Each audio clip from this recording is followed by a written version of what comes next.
الحمدللہ والصلاة والسلام علی رسول اللہ، اما بعد۔ مسجدیں اللہ کا گھر ہیں، اللہ کے ذکر کے لیے اور اللہ کی صلاۃ، اللہ کی جانب سے فرض کی ہوئی صلاۃ، اللہ کی محبوب عبادت کی ادائیگی کے لیے مسجدوں کی تعمیر کی جاتی ہے۔ اس روئے زمین پر مسجدیں اللہ کی محبوب جگہیں ہیں، ان کی صفائی اور ستھرائی کا اہتمام ہونا چاہیے۔ اس سلسلے میں آئیے ہم ایک حدیث پڑھتے ہیں جو صحیح بخاری میں 405 نمبر پر اور صحیح مسلم میں 550 نمبر پر ہے۔ انس رضی اللہ عنہ روایت کرتے ہیں کہ نبی صلی اللہ علیہ وسلم نے قبلہ کی جانب رینٹ یا بلغم یا تھوک دیکھا تو نبی کریم صلی اللہ علیہ وسلم کو یہ چیز گراں محسوس ہوئی، یہاں تک کہ اس کے اثرات آپ کے چہرے پر نمایاں ہوئے۔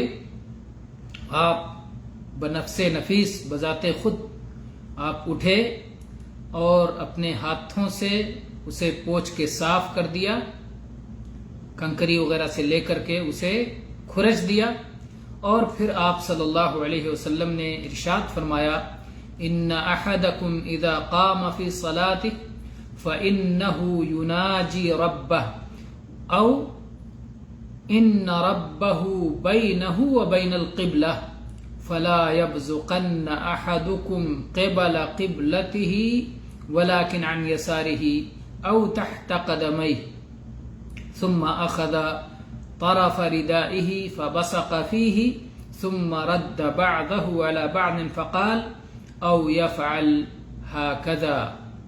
اللہ کے نبی صلی اللہ علیہ وسلم فرمایا کہ جب ایک شخص صلاۃ کی حالت میں قیام کرتا ہے، کھڑا ہوتا ہے، تو وہ اپنے رب سے محو سرگوشی ہوتا ہے، اپنے رب سے بات چیت کرتا ہے۔ ایسی صورت میں اسے اپنے قبلہ کی جانب ہرگز نہیں تھوکنا چاہیے۔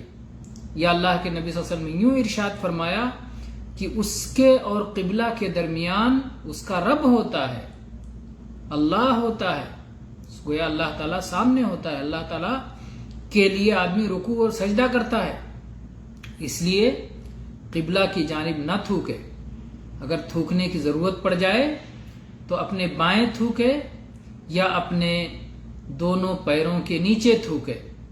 پھر اللہ کے نبی کریم صلی اللہ علیہ وسلم نے اپنی چادر کا ایک کونا پکڑا اور اس میں تھوک کے عملی طور پر بتایا کہ یا ایسا کر لے کہ اپنا کپڑا لے کر اس میں تھوکے اور ایک حصہ دوسرے حصے میں مل لے۔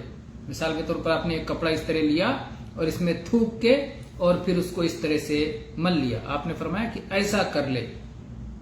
اور آج تو اللہ کے فضل و کرم سے کاغذی رومال، ٹیشو پیپر پائے جاتے ہیں یا کپڑے کے رومال پائے جاتے ہیں، آدمی کے پاس جیب میں ہے، اس میں تھوک لے، بجائے اس کے کہ بائیں تھوک دے یا پیروں کے نیچے تھوک دے۔ ظاہر بات ہے کہ مسجدیں پہلے جیسے مٹی کی بنی ہوئی نہیں ہیں یا کنکر اور پتھر اور رمل بچھایا ہوا نہیں ہے، بلکہ یا تو فرش ہے بچھایا ہوا ہے یا قالین بچھائی ہوئی ہے یا چٹائیاں بچھائی ہوئی ہیں۔